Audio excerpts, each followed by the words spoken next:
I've served my country and been incarcerated. PTSD for me is constantly being aware of what's going on around me. That was very demoralizing when your body is in control of your decision making. Transition is just something different. It affects everybody in a different way. But without a support system, it was just gonna fail. The important things to me in my life were alcohol and drugs and how to get more. And that was it at the expense of everybody. If you cared about me, I was gonna cause you some pain. Had I not received the help that I did, there would be no story to talk about because I would be dead. Are you gonna be a good boy today? When you're homeless and you're living in a vehicle, the hardest thing to deal with is the humiliation. It's really dark when you out there, you know, by yourself. There's no backup coming. It's just you. I'm your mother, and I'm supposed to be able to provide or take care of you. I'm supposed to be the backbone of the household. All the things that I'm supposed to be, I'm not able to do. When your baby is saying they're hungry and you have no way of getting them anything, you have no way of providing, you feel like a failure. Transition into civilian life is not as easy as I thought it would be. I'm a Marine veteran, 10 plus years. The difference with his PTSD, when he came home, it was more of nightmares, just being really withdrawn. When a whole lot of the doors were being shut in our faces, this is from family alike, we had to just hunker down and get into it. Now, it was us and our children in a four-door Ford Taurus. A lot of times we stayed in the Walmart parking lot. A typical day when we were living in our car would be get up early in the morning, take them somewhere where they can freshen up some, drive them to school. After I drop all the children off, I'm comforted a little bit because at school at least you'll get a meal. And that's just how it was. When we got to the VOA, I mean, the people that we dealing with, there was nobody robotic. It wasn't an assembly line like you see a lot of the other programs that you go to. They didn't just throw some papers to us and say, here, fill this out. When you're done, bring it back up here. They actually sat down and discussed what was going on with us. The attributes we received from VOA was the housing. They also provided my children's first Christmas. They also provided my children's school supplies. Opening that door and watching your children run through that house, you know, and picking their rooms and everybody's, you know, hugging and crying. And that's when you can actually take that sigh of relief and say that, all right, now we have a base, let's build from this.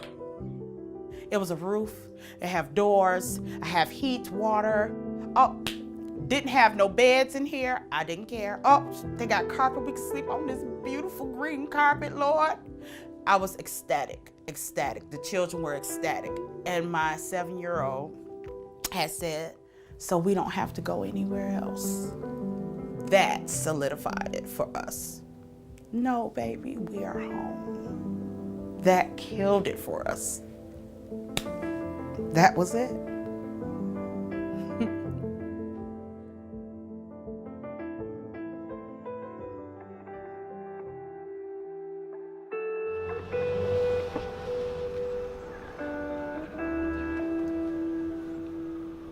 I was locked up when I was 56 years old. That was a horrible experience. Locked up is not for old guys at all. I'm an alcoholic. I never met a drug I didn't like. You know, when you're an alcoholic or an addict, you have some questions about yourself and why you do things the way you do things. I came to Volunteers of America fresh out of the penitentiary. I made parole at 8 o'clock that morning. They instructed me to be here at 4 o'clock that afternoon. Had never even really heard of the place before, but this place has been a godsend. It's been wonderful to me and for me. Yeah, this is the floor I was on. This is the Department of Corrections floor. People generally come here for a 6-month period of time. I am a veteran. I am a graduate of the Halfway Back program. I am an employee here. You know, my job is pretty good. I believe that I'm blessed with the ability to interact with people. Our purpose is to stay sober and to help other alcoholics to achieve sobriety. Now, I read that the first day I was here, and I thought, wow, that's my purpose. That's all I needed. I needed that base. When I'm here in this building, everybody's set on the same goal and the same purpose, and that's to help people overcome their demons.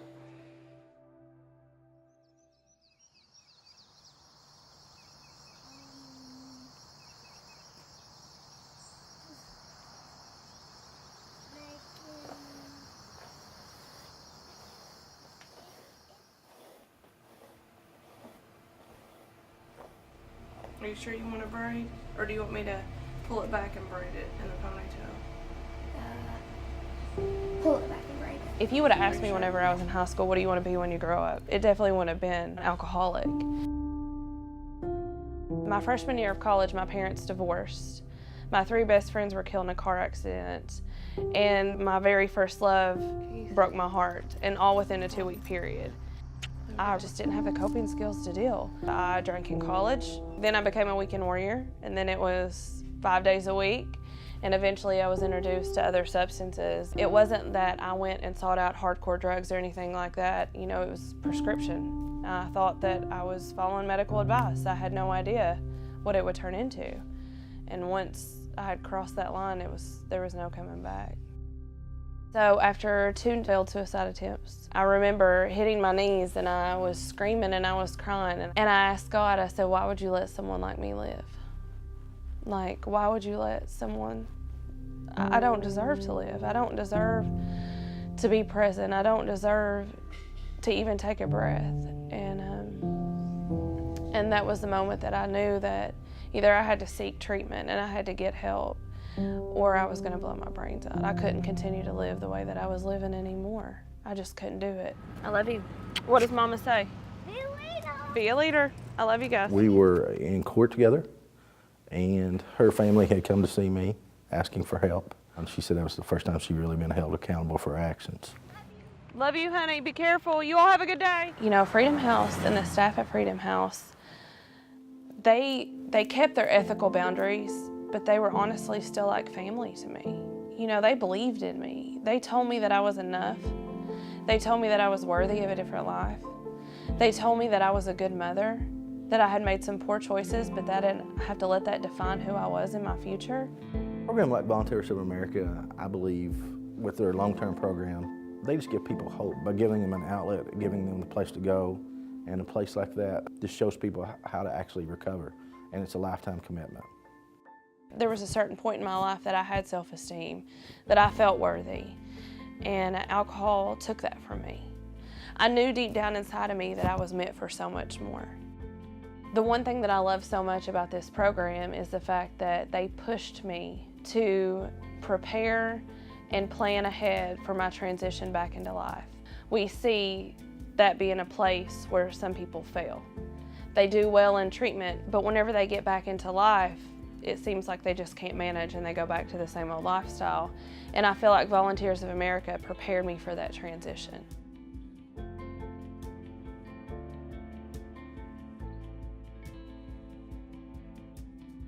I didn't have the willpower to do it on my own.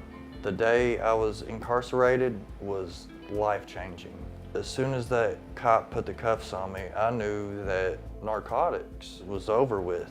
I went from incarceration. 6 months later, I'm sitting in my own home. You're looking for a way out. You know you're in a very volatile, vulnerable state. You just need that little help, that little bit. That's what VOA was able to provide. They helped me establish an environment that was conducive to recovery and well-being. Nobody needs to be out there by themselves trying to survive in a world that's beating them to death and they don't have a lifeline. The VOA is a chance for you to turn your situation around.